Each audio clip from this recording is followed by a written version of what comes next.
अभी आपने देखा था जो पिछला वीडियो था अपना वो था अपना 1.1 यानी प्रश्नावली 1.1 का पहला और दूसरा सवाल था। पहले हमने आपको बताया था कि रिक्त संबंध क्या होते हैं, सार्वत्रिक संबंध क्या होते हैं, और फिर आपको ये बताया था कि स्वतुल्य, सम्मित और संक्रामक किस प्रकार हम ज्ञात करते हैं, और यदि ये तीनों है तो इन तीनों के संबंध को तुल्यता संबंध के नाम से भी जानते हैं। तो आइए दोस्तों, दो सवाल हम पिछले वीडियो में देख चुके थे। यहां देखते हैं हम अगला सवाल। तो यहाँ पर पहले का तीसरा और चौथे नंबर का सवाल लिखा हुआ है, जिसमें हमें स्वतुल्य, सम्मित और संक्रामक बताना है कि दिए गए जो सवाल है स्वतुल्य है, सम्मित है या संक्रामक है या नहीं है। तो आइए यहां हम देखते हैं तीसरे नंबर का।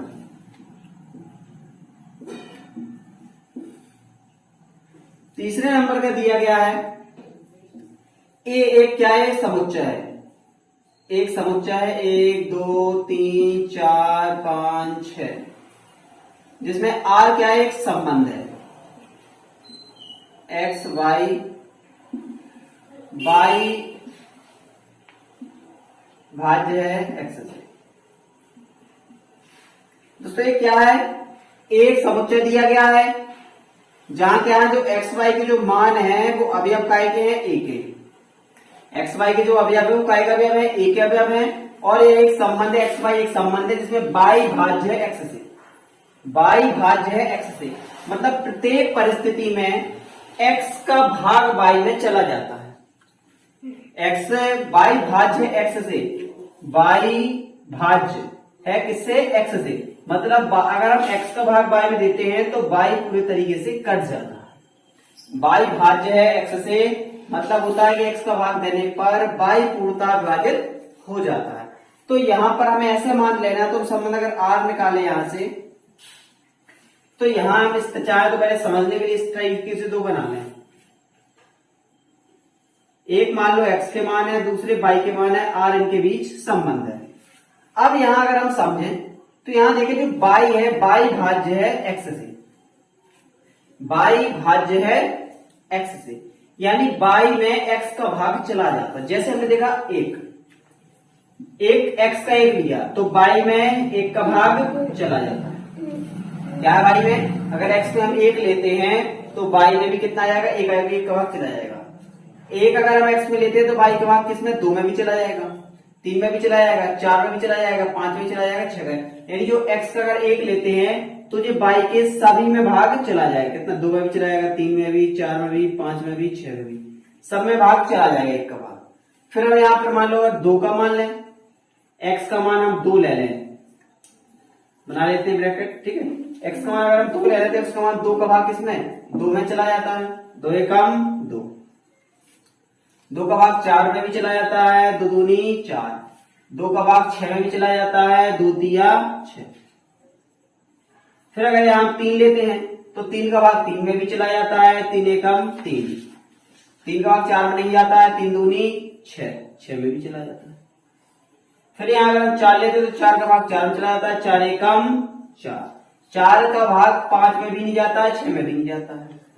5 लेते हैं यहाँ पर तो 5 का भाग 5 में चला जाता है, 5 एकम 5।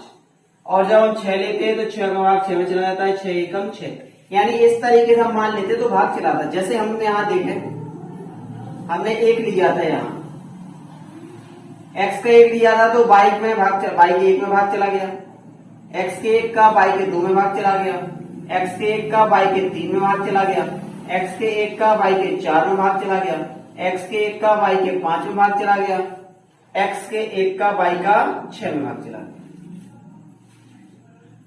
ठीक है, भाग चला गया। अब आप और देखें, 1 से 6 भाग चला गया। अब यहां देखें तो हम देखें 2 से दिए तो 2 का 2 में भाग चला गया, 2 का 4 में भाग चला गया, 2 का 6 में भाग चला गया। 3 का देखें तो 3 का 3 में भाग चला गया, 3 का 6 में भाग चला गया। और देखें तो 4 का 4 में भाग चला गया, 5 का 5 में भाग चला गया और 6 का 6 में भाग चला गया। इस तरीके से हमें जो संबंध मिल गया, हमने यहां देखा हमें यह संबंध मिल गया, एक्स जो संख्या भाज्य है तो 1 से 1 भाज्य है, एक से 2 भाज्य मतलब एक का 1 में चला जाता, 2 में भी, 3 में भी 4। तो इस तरीके से हमने इनके मान निकाल लिए। अब बात आती है यहां पर हम देखेंगे क्या जो संबंध दिया गया क्या वो सौतुल्य, सम्मित या संक्रामक है या नहीं है। तो बात करते हैं, अब हमें यहां संबंध मिल गया सौतुल्य। सौतुल्य के लिए दोस्तों में क्या करना पड़ता है दोस्तों, यहाँ पे हम देखते हैं चूंकि 1-1, 2-2, 3-3, 4-4, 5-5, 6-6, यानी इसमें देखो समान अवयव पाए गए हैं 1-1। सीधी बात है कि ए जो अवयव है वो काय का है, एक अवयव है। सभी जो मान है 1-1 काय के अवयव है, आर, सॉरी किसके अवयव है, देखो जी आर के। 1-1, 2-2, 3-3, 4-4, 5-5, 6-6, मतलब ए अवयव है आर। कहने का मतलब होता है कि इसमें जो मान समान है, जैसे 1-1, 2-2, 3-3, 4-4, 5-5, अगर दोनों अवयव समान इस आर संबंध में दिए गए हैं तो इसका मतलब है कि दिया गया जो संबंध है आर क्या सौतुल्य है। दिया गया संबंध सौतुल्य है यदि ए अवयव समान अवयव, मतलब ए अवयव का मतलब होता है कि संख्या समान है, मतलब 1-1, 2-2, 3-3, अगर अवयव आर में है इसका मतलब दिया गया संबंध कैसा है, सौतुल्य है। अब दूसरी बात आती है, अब सौतुल्य हो गया, अब आती बात सम्मित की। सम्मित की बात अगर हम देखें तो सम्मित में क्या होता है, सम्मित में हम देखते हैं कि जो ए अवयव बी है, मतलब जो ए अवयव बी है वो ए अवयव बी है तो वो बी अवयव ए भी होना चाहिए। जैसे यहां पर कहने का मतलब है कि अगर कहीं 1-2 अवयव आर है तब 2-1 अवयव आर होना चाहिए। अगर 1-2 अवयव आर है तब 2-1 अवयव आर होना चाहिए। 1-1 जैसे यहां पर 1-1 है, 1-1 तो है, 1-2 दिया गया है, 1-2 अवयव आर है तब 2-1 अवयव भी आर होना चाहिए, जबकि 1-2 अवयव आर तो है, जबकि 2-1 अवयव आर, इसका 1-2 अवयव है तो 2-1 भी होना चाहिए, जबकि 1-2 अवयव आर है, जबकि 2-1 नहीं है अवयव आर, 2-1 तो अवयव है ही नहीं है यार। संबंध क्या होता है, सम्मित का संबंध होता है कि ए बी अवयव आर, ए बी अवयव आर है, जबकि ए बी अवयव आर तब बी ए भी अवयव होना चाहिए आर। अगर ए बी अवयव आर है तब बी ए अवयव भी आर होना चाहिए। यदि ऐसा होता है तो कह सकते हैं कि दिया गया संबंध क्या है, सम्मित है। लेकिन चूंकि 1-2 अवयव आर है जबकि 2-1 अवयव नहीं है आर, 2-1 नहीं है अवयव आर, ए भी अवयव आर है जबकि बी ए नहीं है अवयव आर, संबंध क्या हो जाएगा, सम्मित नहीं है, सम्मित नहीं। अब तीसरी बात करते हैं हम, यहां देखते हैं संक्रामक की। संक्रामक की अगर हम बात करें तो संक्रामक में होता है कि अगर ए बी अवयव आर है व बी सी अवयव आर है तब ए सी अवयव आर होना चाहिए। जो होता है संक्रामक कि अगर संक्रामक है तो ए अवयव बी आर होना चाहिए, बी अवयव सी अवयव आर होना चाहिए, तब ए सी अवयव भी क्या होना चाहिए, आर। तुम कह सकते हैं कि जी क्या है, संक्रामक है। अब हम जांच करते हैं, जैसे कि हम इनको लेके देखें, चूंकि 1-1 अवयव आर व चूंकि 1-1 अवयव आर है, 1-2 अवयव आर। अब जब 1-1 अवयव आर है, 1-2 अवयव आर है, तब क्या होगा इसके अनुसार, ए बी अवयव आर बी सी। अगर ए बी सी तो बी भी अगर सेम है तो पहला और लास्ट यानी ए और सी तीसरे वाले अवयव आर के होने चाहिए। तो यहां देखें 1 और 1 तो क्या है, सेम है, तो यहाँ कितना बचा, यहाँ पर 1 बचा, यहाँ देख कितना बचा, 2, 1-2 अवयव भी क्या है, आर। तो जो फलन जो संबंध होगा वो क्या होगा अपना, संक्रामक। तो इस तरीके से हम सौतुल्य, सम्मित और संक्रामक ज्ञात कर सकते हैं। सौतुल्य के लिए आपको याद रखना है समान अवयव होने चाहिए, ए अवयव आर होने चाहिए। सम्मित के लिए आपको याद रखना है कि ए बी अवयव आर है तब बी अवयव भी आर होने चाहिए। और अगर हमें संक्रामक निकालना तो उसके लिए ए बी अवयव आर और बी सी अवयव आर है, तब पहला और लास्ट यानी ए सी अवयव बी आर होने चाहिए। तो क्या हो जाएगा ये अपना संक्रामक। तो इस तरीके से हम इनको लगा सकते हैं कि दिया गया फलन समतुल्य है, सममित नहीं है और संक्रामक है। देखते हैं दूसरे नंबर में, जैसे कि दिया गया, अगर हम दूसरा नंबर का देखें यानी चौथे नंबर का सवाल, चौथे नंबर में दिया गया समस्त पूर्णांकों के समुच्चय जेड में आर बराबर x y x minus y एक पूर्णांक है। क्या जेड क्या है? जेड पूर्णांक संख्याओं का समुच्चय, जेड पूर्णांक संख्याओं का समुच्चय। पूर्णांक दोस्तों जानते हैं अब क्या होता है, जिसमें सभी धनात्मक और ऋणात्मक संख्याएं होती है उसको अपन जेड यानी पूर्णांक संख्याएं कहते हैं। ऋण की भी इसमें संख्या होगी और धन की भी संख्या होगी। आर बराबर दिया गया है x y such that x minus y एक पूर्णांक है कि अगर अपन x से y को घटाते हैं तब भी हमें एक पूर्णांक संख्या ही प्राप्त होती है। जी हमें कंडीशन दी गई है। अब यहां हम देखें अगर पूर्णांक की बात करें तो जो पूर्णांक संख्या होती है, पूर्णांक तो दोस्तों पूर्णांक क्या होती है? प्लस माइनस से लेके माइनस ऋणात्मक लेके 3 माइनस 2 माइनस 1 फिर 0 धन 1 धन 2 धन 3 dot dot dot dot dot plus infinity तक अपन यहां तक जाते हैं। माइनस इन्फिनिटी से लेके प्लस इन्फिनिटी तक की जो भी संख्या होती है उन्हें अपन पूर्णांक कहते हैं। अब यहां बात होती है कि हमें इसको दिखाना है कि ये समतुल्य है या नहीं है। तो समतुल्य के लिए अगर हम यहाँ पे जांच करें तो क्या हो, समतुल्य के लिए आपको पता ही क्या हो जाए, ए अवयव आर होना चाहिए। यहां अगर हम देखें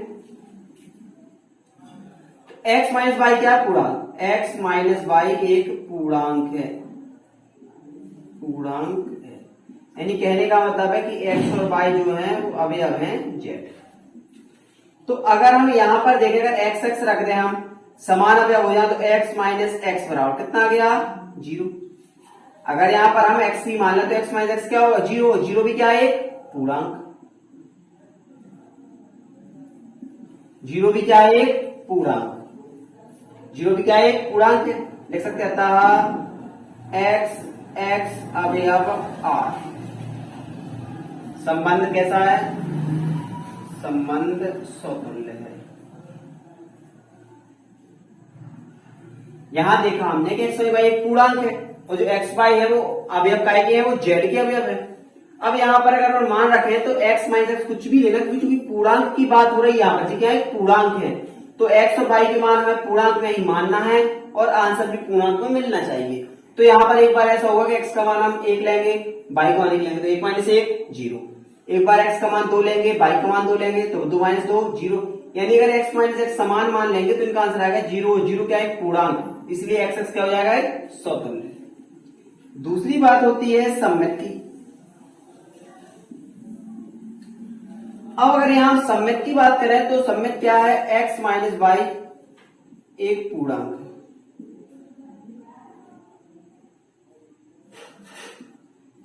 एक्स माइनस वाई क्या है? एक पूर्णांक। अब एक्स माइनस वाई पूर्णांक है तो यहां अगर हम मान देखें एक्स माइनस वाई पूर्णांक है तब वाई माइनस एक्स भी एक पूर्णांक होगी, वाई माइनस एक्स भी एक पूर्णांक होगी। दोस्तों अगर एक्स माइनस वाई पूर्णांक है, जैसे हम यहां देखें, जैसे हमने यहां पर एक्स का मान कुछ भी मान लिया, 1 माइनस 2 बराबर कितना बचा? माइनस 1। तब वाई माइनस एक्स देखें तो कितना होगा? 2 माइनस 1 बराबर कितना बचा? 1। और दोनों ही क्या आ गया आंसर में? पूर्णांक। यानी अगर एक्स माइनस वाई पूर्णांक है तब वाई माइनस एक्स भी पूर्णांक होगी। यानी क्या हो जाएगा? एक्स वाई अवयव आर तब वाई एक्स भी अवयव है आर। एक्स वाई अवयव आर है तो वाई एक्स भी अवयव आर है, क्योंकि जब एक्स माइनस वाई पूर्णांक आता है तो वाई माइनस एक्स भी एक पूर्णांक होगी, क्योंकि हमने बताया आपको कि x से y घटाएं तो भी पूर्णांक संख्या मिलेगी और y से x घटाएं तो भी हमें पूर्णांक संख्या मिलेगी। और यही चर्चा कर रहे हैं कि एक पूर्णांक आना चाहिए, इसलिए क्या हो जाएगा, x y अवयव r है तब y x अवयव भी r है। अतः जो संबंध है सम्मित है, संबंध सम्मित है। जो संबंध है इसका क्या हो जाएगा, संबंध हो जाएगा कि संबंध सम्मित है। अब तीसरी बात आती है, यहां पर हम देखें तो संक्रामक की आती है। अब संक्रामक का तो हमने आपको बताया कि अगर पहला और दूसरा संबंध है, ठीक है, पहला और दूसरे से संबंध है और दूसरा तीसरे से संबंध है, तब पहला तीसरे से संबंध होना चाहिए। यानी संक्रामक की सीधी सीधी शर्त होती है ए बी अवयव आर व बी सी अवयव आर, तब ए सी अवयव होना चाहिए आर। अगर ऐसा है तो हम कह सकते हैं कि दिया गया जो संबंध है वो संक्रामक है। अब यहां अगर हम इसको चेक करें कि ये है या नहीं है, तो यहां हम बात करते हैं संक्रामक। तो संक्रामक में यहां हम देखेंगे x माइनस वाई क्या है, हम लेकर संपर्क माना कि x y और z, अब यह हमें आएगी कैपिटल z की, क्या है, तीनों पूर्णांक हैं, ठीक है। तो अब हम यहां अगर देखें तो x माइनस वाई एक पूर्णांक है,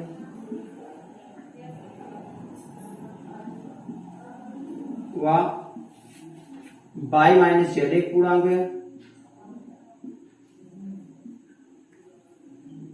y माइनस z एक पूर्णांक है, x माइनस y एक पूर्णांक है और y माइनस z भी एक पूर्णांक है। जो दोनों क्या है, पूर्णांक संख्या है। अब जब ये दोनों पूर्णांक संख्याएं हैं तो हमें पता है पूर्णांक संख्याओं का योग और घटाना भी एक पूर्णांक संख्या ही होती है। तो यहां इसको सॉल्व करते हो, x माइनस वाई प्लस के y माइनस z। तो यहां से देखें तो x से y कट गया, माइनस प्लस कर दो तो यहां बचा x माइनस का z। इसका मतलब हो जाएगा कि x माइनस z भी एक पूर्णांक है, x माइनस z भी एक पूर्णांक होगी। x भी z जब ये दोनों पूर्णांक है तो पूर्णांक का जोड़ घटाना भी क्या होता है, एक पूर्णांक होता है। बस तो आ गया अपना x y अवयव r व y z अवयव r, तब x z अवयव है r। तो जो संबंध है क्या हो जाएगा, संक्रामक है, संबंध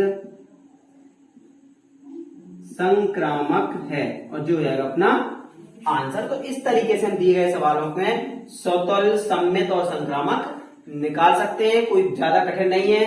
सिर्फ आपको यहाँ संबंध देखना है कि जो संबंध दिया गया वो किससे संबंधित है। तो यहाँ जो x माइनस वाई जो संबंध था वो एक पूर्णांक संख्या था, तो x और y में हम कुछ भी मान रखें, सिर्फ उसका आंसर पूर्णांक मिलना चाहिए और वो पूर्णांक संख्या हमें लेना है क्योंकि इनका संबंध z से था।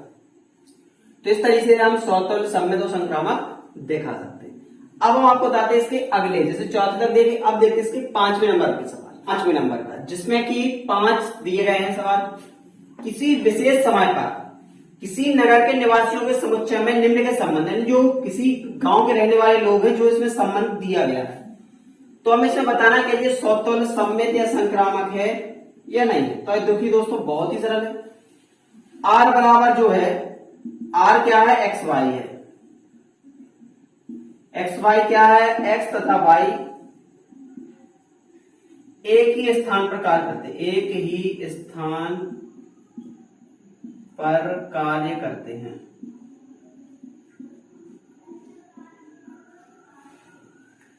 दोस्तों हम एक बात देखें यहां पर सबसे पहले, तो यहां अगर देखें हम एक्स वाई क्या है, जो एक्स वाई है वो अवयव क्या है, एक ही स्थान पर कार्य करते हैं। एक्स वाई जो दोनों वो क्या है, एक ही स्थान पर कार्य करते हैं, मतलब जो काम ए करता है वही काम बी करता है, जो काम ए करता है वही काम बी करता है। चूंकि एक्स तथा वाई एक ही स्थान पर कार्य करते हैं तो यहां पर डायरेक्ट लिख सकते थे कि चूंकि लगाते हैं तो इतना डायरेक्ट लिखते, चूंकि एक्स व वाई एक स्थान पर कार्य करते हैं, ताकि हो जाएगा एक्स एक्स अवयव आर।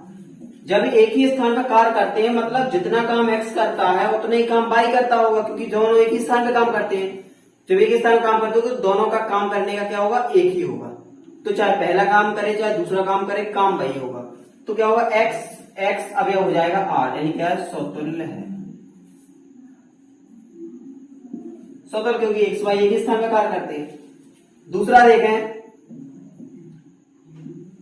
x तथा y एक ही स्थान पर कार्य करते हैं, पर कार्य करते हैं, तथा अब x तथा y एक स्थान में काम करते हैं और y तथा x एक ही स्थान में काम करते हैं, स्थान पर कार्य करते हैं।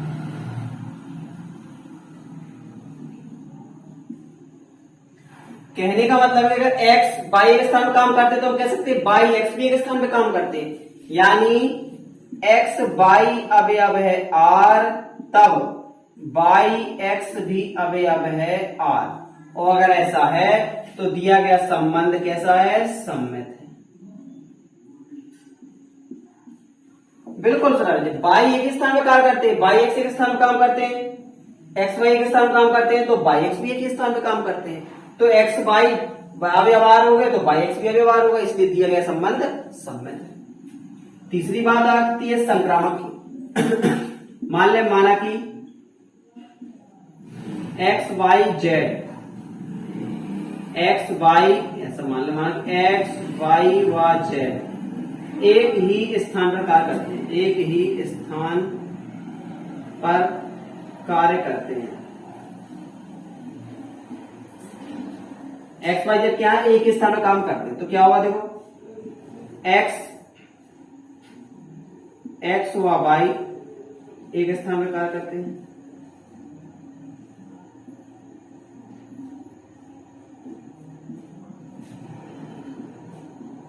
एक्स व वाई एक ही स्थान पर कार्य करते हैं, वाई व जेड एक ही स्थान पर कार्य करते हैं।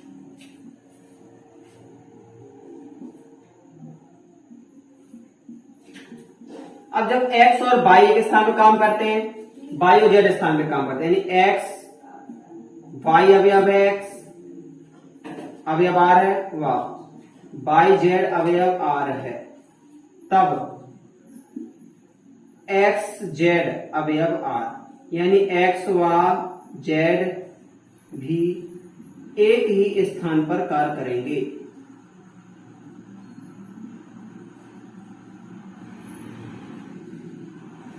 तो सिर्फ इसमें थोड़ी सी चाहे तो भाषा लिख दें, ठीक है। एक्स और वाई एक स्थान पर काम करते हैं, वाई और जेड भी एक स्थान पर काम करते हैं। जब ये दोनों एक ही स्थान पे काम, एक्स वाई एक स्थान पे करते हैं, वाई जेड एक स्थान पर, तो वाई वाई दोनों जगह है, इसका मतलब एक्स और जेड भी आपस में क्या कहलाए, बराबर।